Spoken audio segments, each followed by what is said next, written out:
With E3 ending, yeah, exactly a month ago, wow, a lot of people have been talking about the news and such regarding Super Smash Bros. Ultimate, specifically new possible Echo Fighters for the game.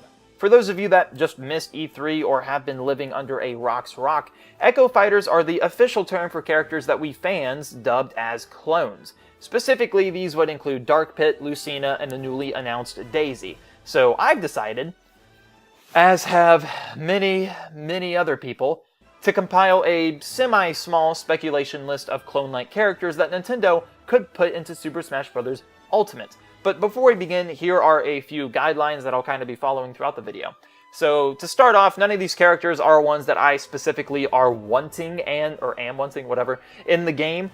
This is purely speculation and not a wish list. These characters are merely ones that I think have the best chance or have a chance of appearing in the game, and not necessarily ones that I would want, because there is a difference, guys. Not everything I talk about is my just opinion, guys, just shit. Second up, echoes are not 100% copied from one character to another. There are some small, distinct differences. Some examples would be Dark Pit's arrows not being as flexible as Pit's, Lucina's lack of Marth's Tipper, that is a hard plural version of a word to say. But anyway, these things make clones. Those small differences and whatnot make up clones. Not clones... I guess that's what we're going to be calling them. Not clones would be Ganondorf to Captain Falcon or Dr. Mario to Mario. They differ in a number of ways with more uniqueness to them than, say, Marth to Lucina. For example, when you look at Marth and Lucina, you obviously know that they're Echo Fighters, but then when you look at Ganondorf and Captain Falcon from Smash 4, you know that there is some difference about them. It's not just their weight. They may have the same, if not similar, moveset, but there is more of a difference than just them being clones, if that makes sense. So next, none of these are in any specific order. And lastly, clones do not clog up spots on the roster for other new potential characters, as stated by the development team themselves. It's really almost as simple as just copying and pasting the character back onto the roster and then changing the textures and name font. That's pretty much all it is from what I understood. So all of this out of the way, let's begin. Starting it off, we're going to be talking on Shadow. Now, everyone and their mother's uncle have this character on their Echo list, and for good reason. Within the Sonic lore, Shadow bears quite a lot of resemblance towards Sonic, even having regular cast members such as Amy mistaken the two for one another. Their nearly equivalent speed disregarded, most fans feel that Shadow would be misrepresentative in terms of what he's actually capable of if he were to be ripped from Sonic as an Echo fighter. For example, Shadow can utilize a special ability called Chaos Control. When activated, he's able to teleport, create projectiles, and more, which Sonic is incapable of doing. The idea and probability of Shadow being a character is actually pretty high. During the Nintendo Treehouse of E3, I don't believe anyone could really confirm that Shadow was an assist trophy or was being seen as one. Ever since Brawl, he has been, but now he's been replaced by Knuckles. And I know that Nintendo has also been doing like trophy and character, they've been doing character of the week, item of the week, assist trophy of the week, stage of the week, and stuff like that on the Switch News channel. So I don't know if they've revealed Shadow that way as an assist trophy, but whether or not they haven't or haven't is totally up in the air. I don't know.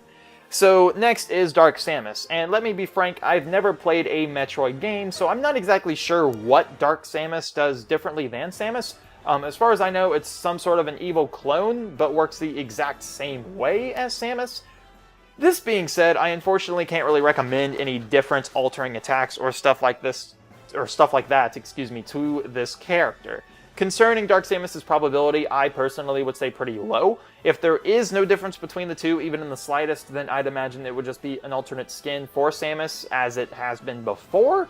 Granted, I said the exact same thing for Daisy, and it has been since Brawl or even longer, but now look how that's turned out. We also now have 3 Metroid reps, which kind of seems to be Smash's comfort number for characters of first-party franchises. Example, look at Kirby, and then look at Kid Icarus. They both have 3 characters, now Metroid has 3 characters. That seems to be their comfort number.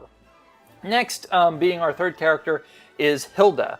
So A Link Between Worlds is one of the few Zelda games that I actually have played. In this game, you encounter an alternate twisted version of Hyrule called Lorule. It took me way longer than it should have to understand why it was called that, but let's move on.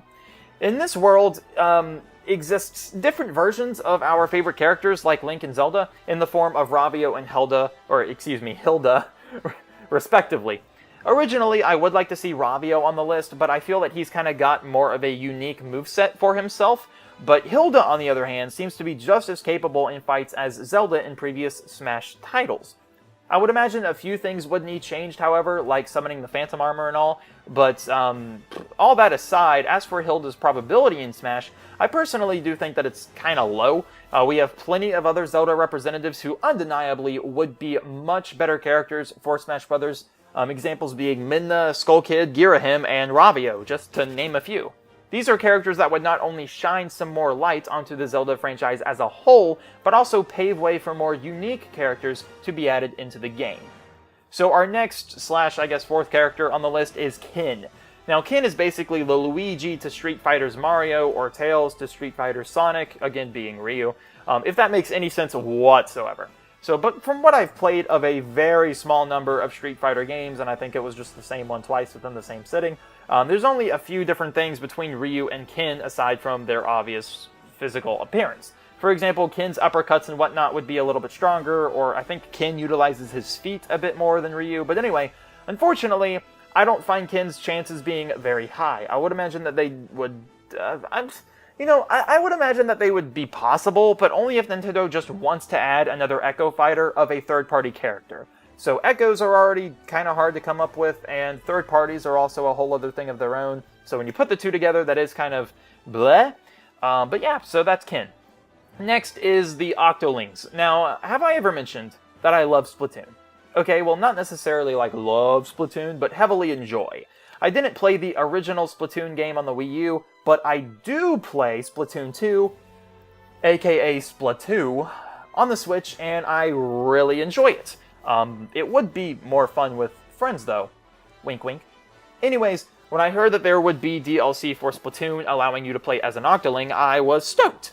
And for those of you that don't know, Octolings and Inklings are like the German and Americans respectively during World War II, but not nearly as severe. Dear Lord, they don't want to kill Jews, I swear. There would be very few actual changes in their movesets. Maybe the Inkling's speed would be better than the Octolings, and the Octolings would be physically stronger, or vice versa. Maybe they would be direct clones and have absolutely no differences. Who knows, really? But in terms of the game, there isn't much of a difference between the two, aside from their hair. So, yeah. But overall, I see that the chances being on the Octolings pretty 50-50, or rather 40-60, with the Octolings being more important in Splatoon 2, and Nintendo is representing them in Splatoon 1 and Smash. I don't really think it's too likely, but it definitely has somewhat of a chance. Rather, I can definitely see an assist trophy being made possible, but we also do have the Squid Sisters, who are actually cousins, for that as well. So, you don't know. Next is Isabelle, or Isabelle? Isabella? It's Isabelle? Okay. Next is Isabelle from Animal Crossing.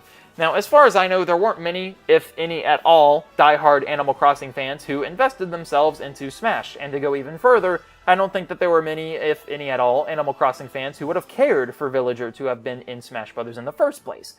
But now, since everyone cares about characters based on their appearance in Nintendo party games, everybody thinks that they're professionals of a series, of a game that they've only played once. That in itself is a whole different conversation, and it really gets my gears going, so I'm just going to continue. Anyways, Isabelle has nothing really to think of for a moveset all to her own. You would pretty much just give her the same as Villagers, with maybe a different side special or aerial attacks, but that aside, that's pretty much it. Next is Zoroark.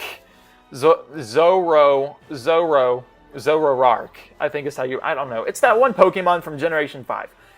Whew. As the actual probability for this Pokemon goes, I would say it's rather low. With Generation 5 being skipped from Brawl and Smash 4, backtracking seems rather pointless, but seeing a possibly better clone of Lucario is nothing more than interesting.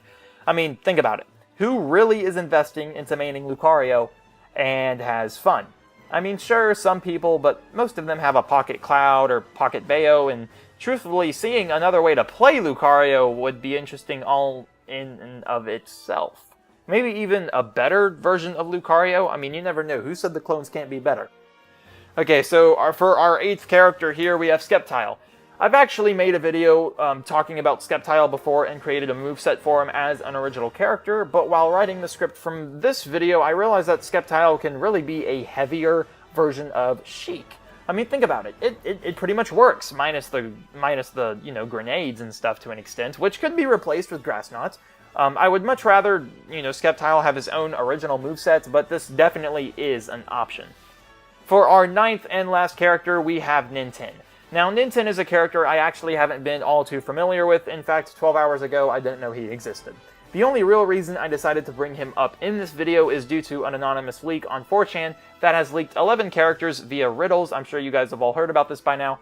There's been over a good golly number of Smash Ultimate leaks hitting 4chan ever since E3, but the only real reason I've decided to really pay attention to this one is the way it's been leaked. The leaker decided to show off each character using code words and said that they would become official every month. He had 2 characters for July, 1 for August, 1 for September, and so on. Ninten was a character he had riddled as Prime Ribs, which just so happens to be his favorite food in the Mother Earthbound games. Now, I myself have never played a Mother Earthbound game. I have seen a lot of other people play it, say it's fantastic, and that Undertale takes a lot of inspiration from it, but I just haven't played it. I guess it's something that I should pick up and play, being an RPG fan and all, but from what I've heard of Ninten, it's that he's actually the 3rd main protagonist of the Mother series, following Ness and Lucas. And Ninten is the only unplayable one out of the 3 in terms of Smash Brothers. As far as how exactly Ninten would play differently than Ness, I'm not quite sure, since again, I didn't really know he existed. But nevertheless, I do think that it would be cool to just have another Mother Earthbound representative overall, even if it is just a clone. That way we could fill in the comfort number I mentioned earlier when you look at Kirby, and you look at Kid Icarus, and Metroid, and then boom, we can look at Mother now. So anyway guys, that pretty much concludes my list of Echo Fighters.